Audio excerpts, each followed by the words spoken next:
To grow holy basil, also known as Tulsi, start by selecting a suitable container or garden spot.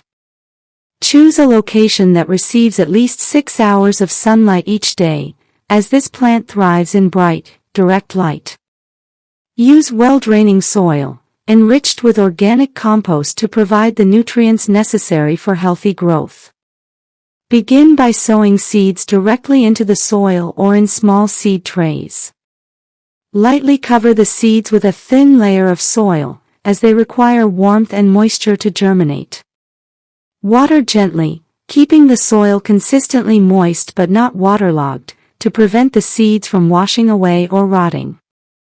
Germination typically occurs within 7 to 10 days. Once the seedlings have developed 2 or 3 sets of true leaves, thin them out or transplant them to larger pots or a prepared garden bed.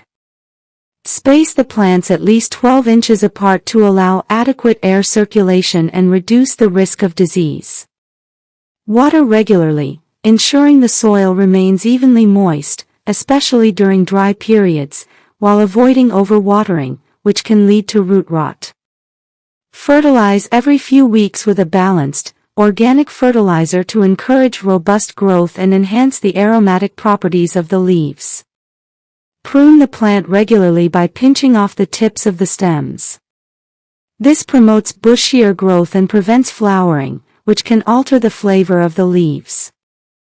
Harvest leaves as needed, preferably in the morning after the dew has dried, for the best flavor and potency.